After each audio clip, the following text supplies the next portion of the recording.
Assalamualaikum brothers and sisters. Today we're going to give you a demonstration on how to wash and shroud the deceased female. So this video is mainly for the sisters, but it's also very beneficial for the brothers if their wives were to pass away before them. So we'll start with the demonstration.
Okay, so the first thing that we do when we get the body bag onto the table, one of us just looks inside from the top to see if she's covered, if she's got anything on.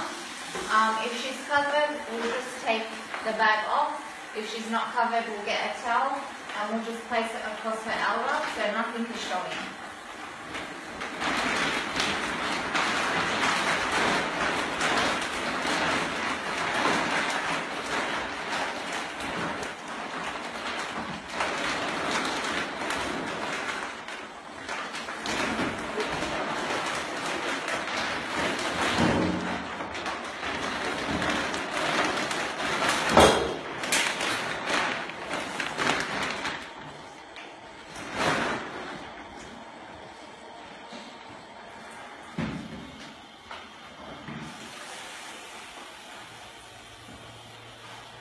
Okay, so the sister is fully covered. We use a thick towel so when the water touches it doesn't become see-through. So the first thing we do is we check the body if there's any stickers or nail polish, makeup, any tubes if she's been in hospital, any jewelry, piercings, things like that. So anything that's not on her aura, we just check, her hands, her legs, anything under the aura, we just put our hands under and just gently see if we can feel anything, if we can. And it's not possible for us to remove it without looking. Just one of the sisters will look just in the area where the thing is we have to remove, and we will remove it. Another thing is we have to get rid of nail polish if the sister's wearing nail polish.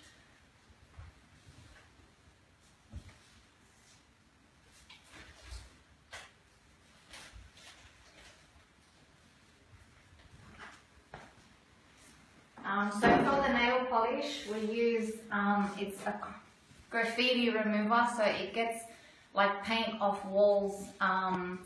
It's what they use on cars, things like that. So it's pretty, it's very strong. It's not your normal nail polish remover.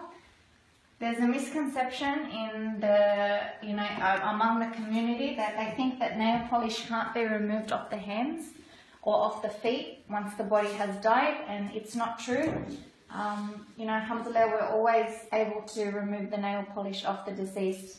The only case that nail polish cannot come off is the acrylic nails. So from the actual nail salon, this stuff does not remove. So, you know, ultimately the wudu, we still do it, but it's not accepted. Just as you are alive, you can't do wudu as a nail polish. So you get buried like that, pretty much. So once the body is completely like stripped of any jewelry, nail polish, tubes, stickers, whatever it may be, we start with the actual wusul process. So the first thing that we do is we gently push on the stomach. We raise her body up and just gently massage the stomach. This process gets any feces or like bodily fluids that are inside, and they all just come out. So we do that just for, you know, a few seconds, a minute, and then someone will start with the cleaning of the private parts while someone is pushing.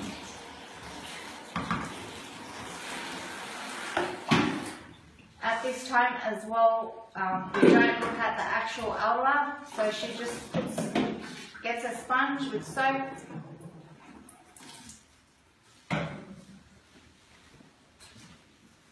She'll clean the private parts. And she'll look at the sponge to see if it's dirty or clean. If it's dirty, she'll wash again until the private parts are completely clean.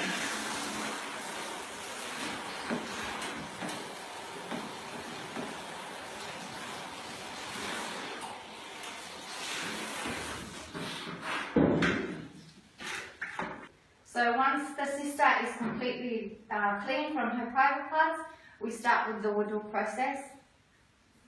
So wudu is exactly the same as we are while we are alive. It's the same for the deceased. So we start with the right, and we do 3 times as according to the sunnah.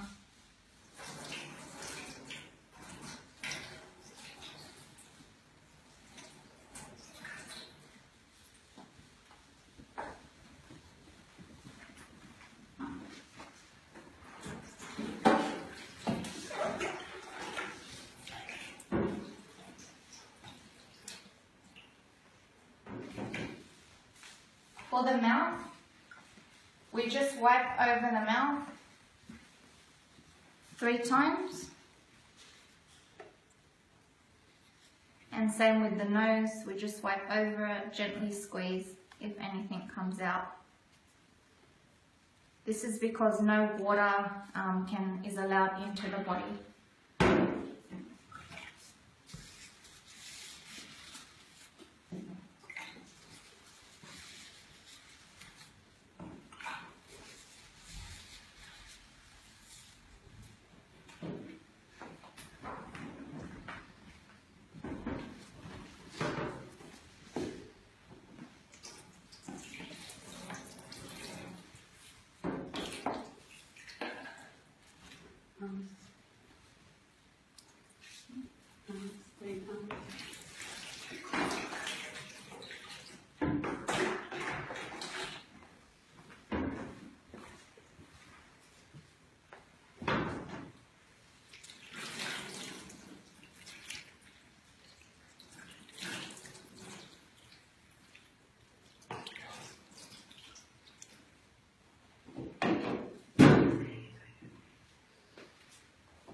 We just wipe over the head and the ears, exactly the same as we do to ourselves.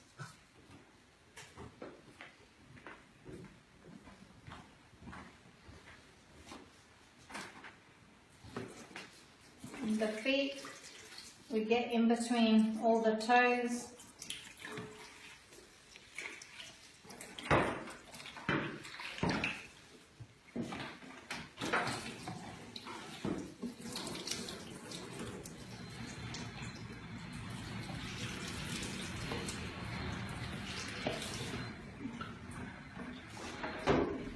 So once the wudu is complete, the next process is washing the head.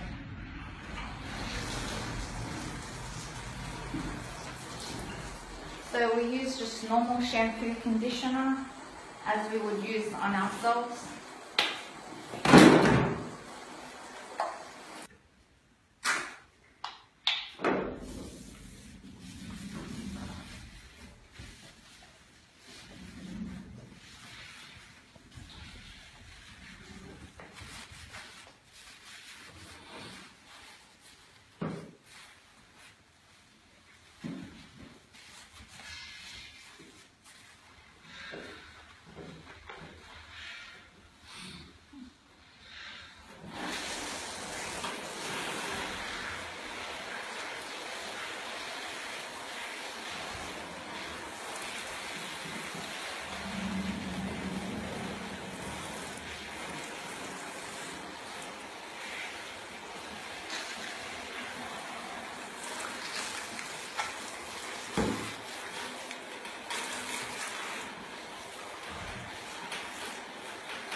Okay, so once the hair is completely clean, shampooed, conditioned, we start on the actual whistle process.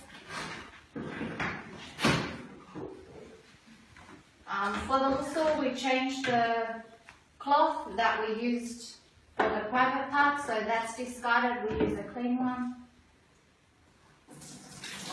For the first whistle, we use any soapy substance. The sunnah is to use like a lotus flower or syrup, but we don't really have that, so any soapy substance is fine for the first wash.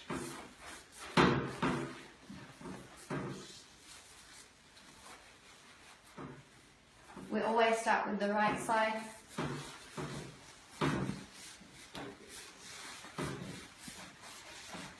Again, her aura is never exposed, our hand just goes under.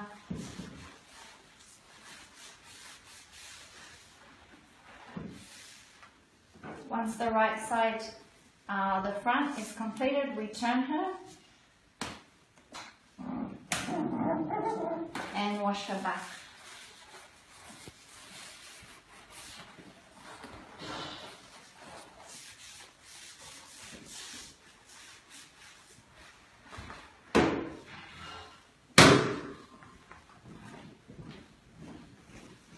Then we start with the left side, the same process, the top first.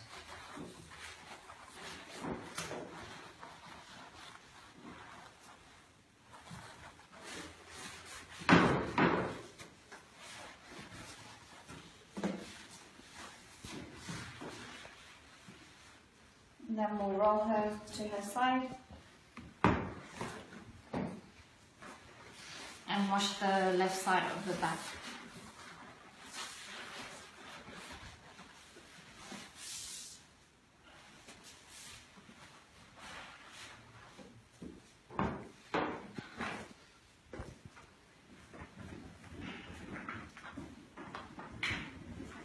Okay, so that's the first whistle. For the second one, we'll just use normal water, starting from the head on the right side again.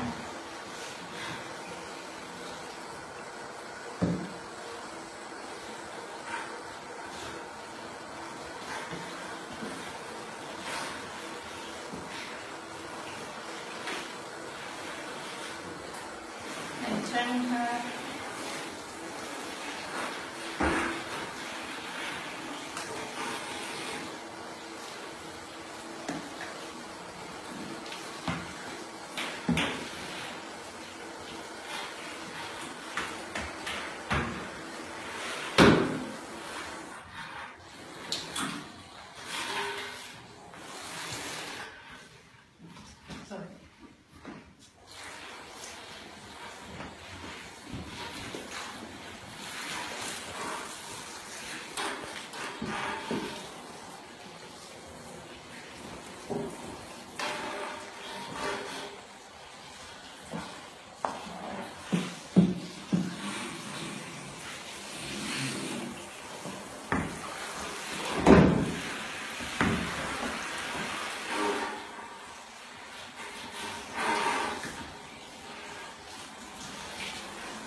Okay, that's the second whistle complete.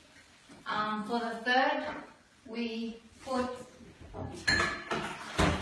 some camphor in a bucket of water. Camphor is just like a white powder. The Prophet ﷺ told us to use this in the final wash, so the third wash, the final wash. So we just sprinkle some in the water. It smells like Vicks, so it's another type of perfume for the body.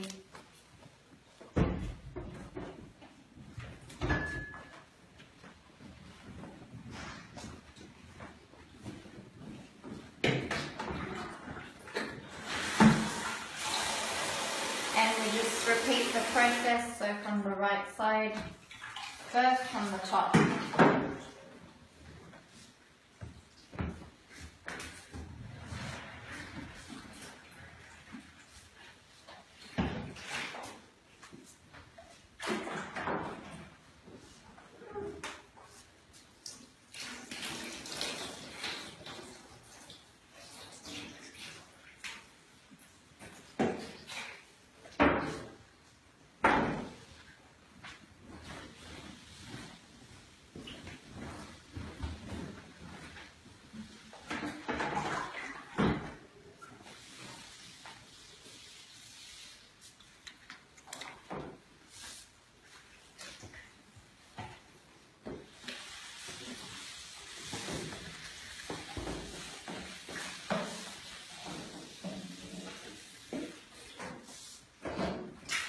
Okay, so that's the end of the whistle process. It's completed. Once it's complete, we put a dry towel and we discard the wet towel. Again, with none of her body showing.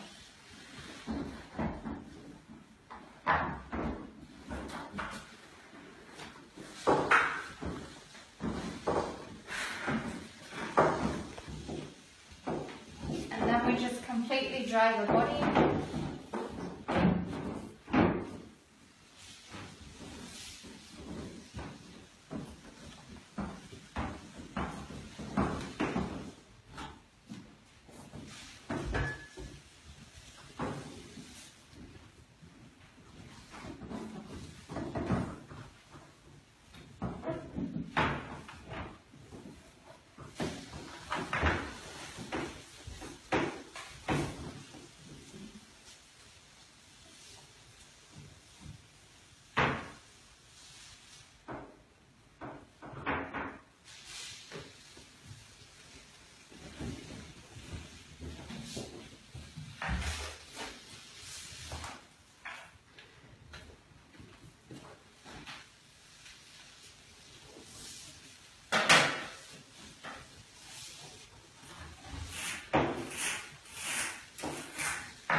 Once the body is completely dry, we've brushed her hair. If the sister has long hair, we tie her hair into 3 plaits.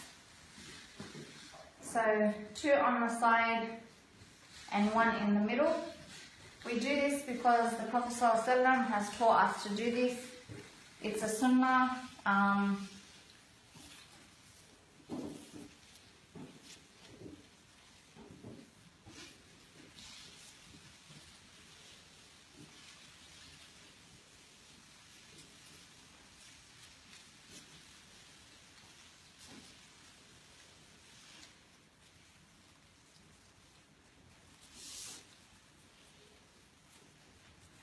RUQYAH said that they plaited the hair of the Messenger of Allah's daughter in 3 braids. The first undid her hair, washed it, and then plaited it into 3 braids. This can be found in Bukhari. So after we have plaited the braids, we then place the 2 beside her head, and the 3rd one just goes behind the sister's head. Once this is completed, we can start with the shrouding. So the first thing we put on her is the dress, which is just a white cloth.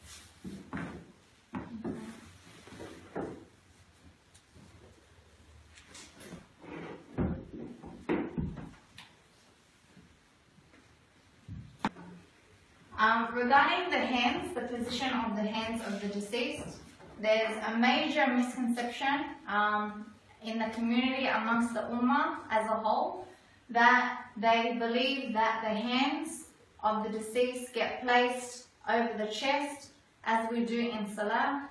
This is a major innovation in Islam. There's nothing found in the hadiths. There's no scholarly opinions on it. So it's just an innovation. It's something that has been put into the religion, and as we know, every innovation is misguidance, and every misguidance is in the hellfire. So for the hands, we just leave them by the side. This is the natural position of the body. We're not moving them, we're just leaving them as they are. After the dress is put on, she's in her, correct position. We start with the shrouds. At this particular ghusl facility, we use 5 shrouds. So we use 1 is the dress, the 2nd is for the hijab, and then 3 out of garments. This is a sunnah to do, but there's also other hadiths that mention, that shroud was only used as 1. There was another time there was 2 shrouds used. So there's a number of different opinions on how many shrouds to use.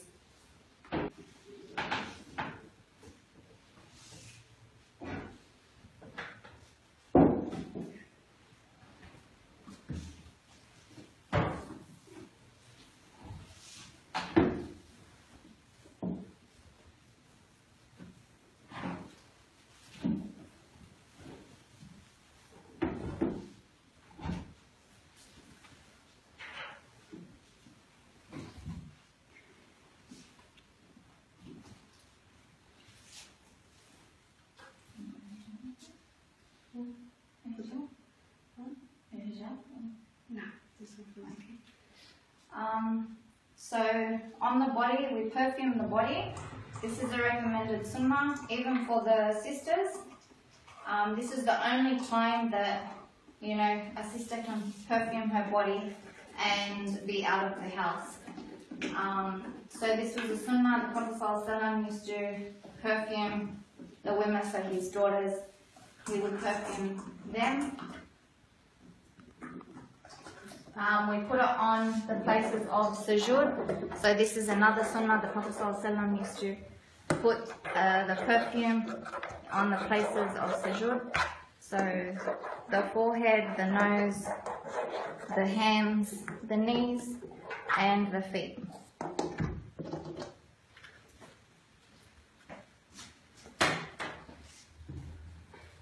Another sunnah that we do is we use that camphor that we mentioned before, that the Prophet ﷺ used to wash with in the final wash. We just sprinkle this all over the body, inside the shroud. This is because, this stuff is known to keep the bugs away from the body. So once that is done, there's camphor placed on her. Sometimes we use a nappy on the sister. This is only out of necessity. So the nappy only goes on if the sister is continuous leaking from her private parts. We can make a cloth nappy like this one here, or you can also use like an adult nappy. Either one is fine, as long as there's something to stop the fluids from coming from the private part so it doesn't get on the shroud. This is only used out of necessity though. Okay. Next, we put the hijab on.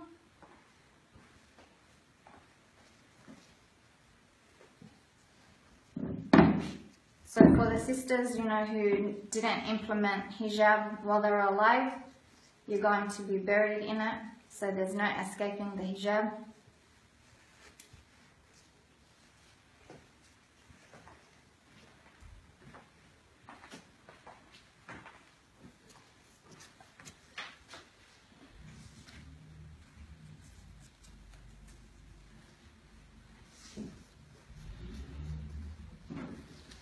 Once the hijab is on, we start with the actual shrouding.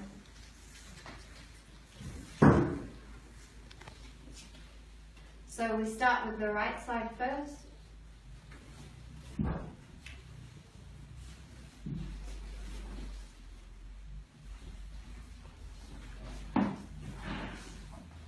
We tuck the shroud under so that the body can't move.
Then we tie the body, the shrouds together with just plain ties.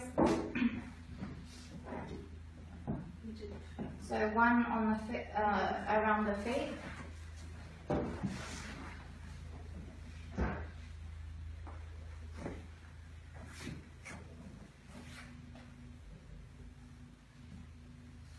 Put one around the legs.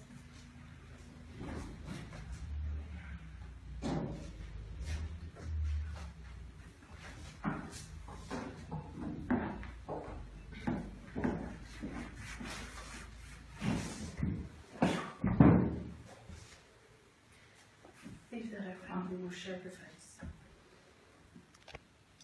One around the waist. One around the waist as well. This is just so the body is in place, the shrouds don't come off. These eventually will come off in the grave. So once she's completely shrouded, we then just undo the face.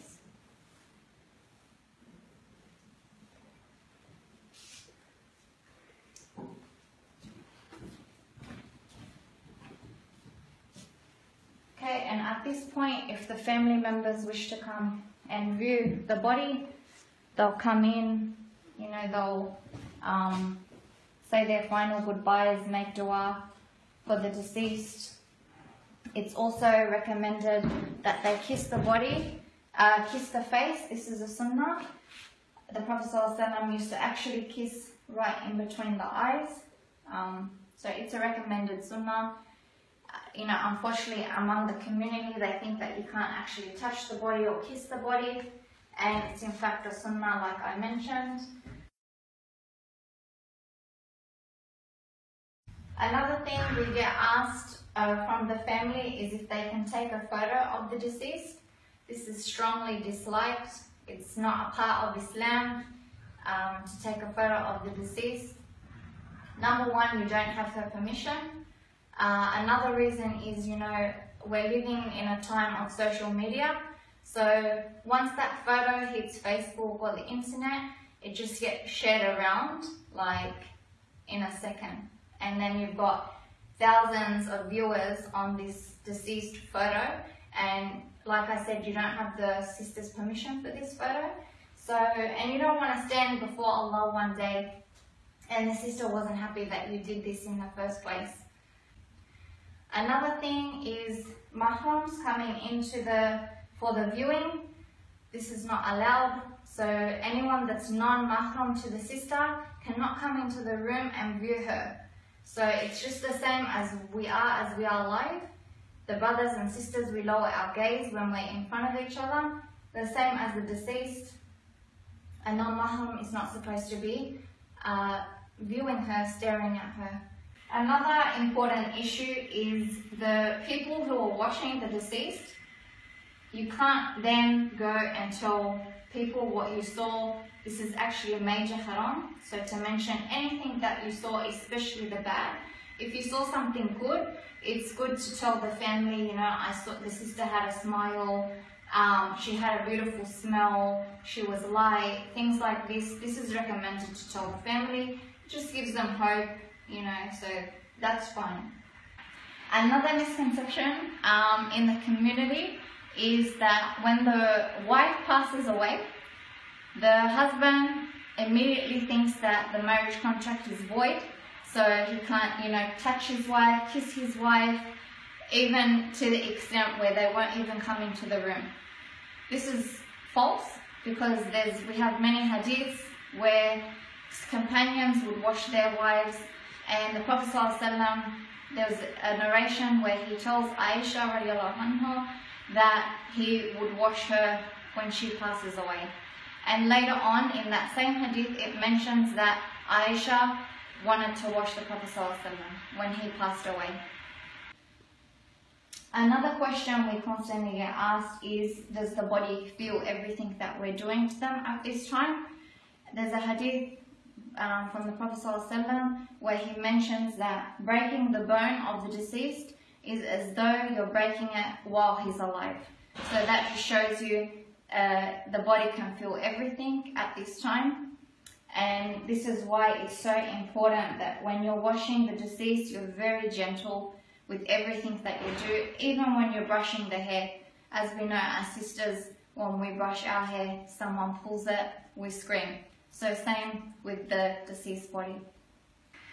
Okay, another myth in the community is the period. So when a woman is in her menstrual cycle, they say that they can't perform the ghusl. This is not true as well. There's no mention in any of the hadiths that a woman is not allowed to perform the ghusl on the deceased while she's in her menstrual cycle. One other thing is the family members we see a lot is they talk to the deceased at this time especially, and they think that, you know, the deceased can hear them and somehow they can communicate with them. This is not true. The only evidence that we have where the soul is at this time is the hadith that mentions that the soul is going up to the heavens to be told if it was a good soul or if it was a bad soul.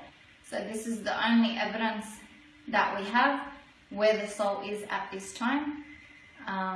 So with everything that we mentioned, we need to always remember we have to have evidence. For anything we say, we always have to relate back to the Quran and the Sunnah. Anything that's not mentioned is not in Islam. Okay, once the family has finished their final goodbyes, making dua, they've kissed her, we then wrap her back up.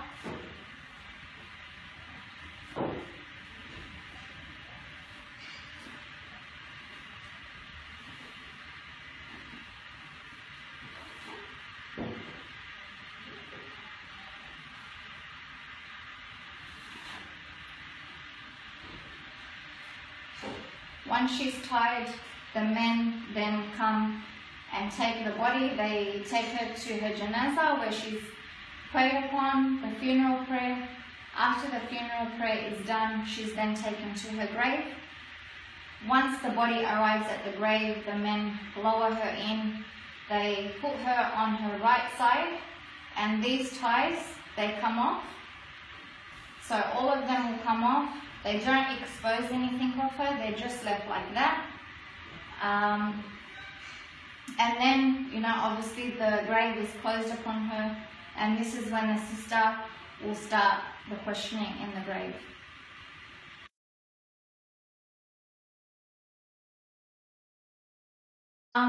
Unfortunately, in our community, at the time of death, there's a lot of innovations when it comes to the deceased. I'll just quickly go through a few of the most common ones. So anything that I mentioned, they're all innovations in Islam. They're not mentioned in any of the hadiths. So the first one is that we see commonly is the family or friends gathering to read Quran for the deceased and sending that reward, hoping that it will reach the deceased. This is an innovation. Another one is if the family of the deceased, they have a special reading and they invite people on the 3rd day and then on the 40th day. This is also an innovation.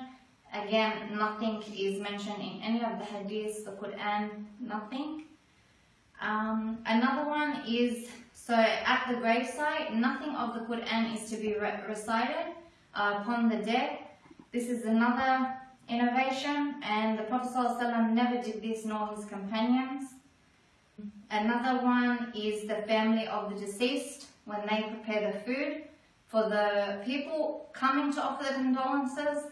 This is actually against the Sunnah.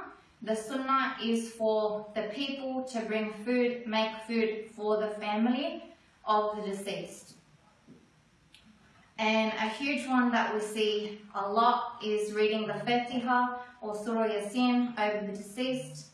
Both have no benefits, as the Quran is specifically for the living and not the dead. Another innovation that we see often is the placing of the flowers on the grave.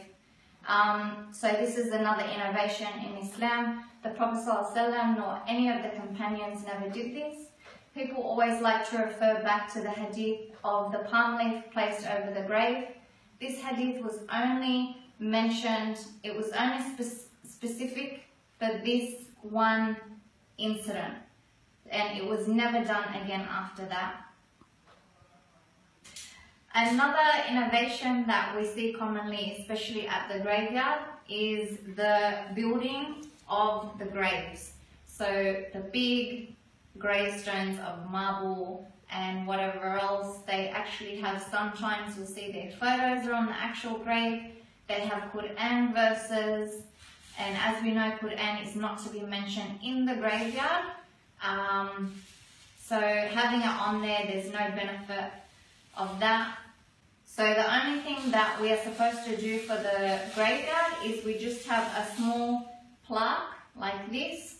It will have the name of the deceased on there, which is by law in Australia. And the grave is just supposed to just be built up like a hump. And with the plaque, this is it. This is from the Sunnah. This is what has been mentioned, and we shouldn't go anything past that. Okay, so all of this that has been mentioned, they're all innovations. They have nothing to do in Islam. Although that was just a short list of things, these are the most common practices that we see amongst our community. So they're all innovative deeds, which is things that we should avoid, and we should warn others to avoid them. We ask Allah the Almighty to make us steadfast in following the straight path. May Allah reward you all for watching this video. Inshallah, it's of beneficial knowledge and we can pass it along to others so we know what to do when that time comes that we wash and shroud the deceased. Jazakallahu khair. Assalamu alaikum wa rahmatullahi wa barakatuh.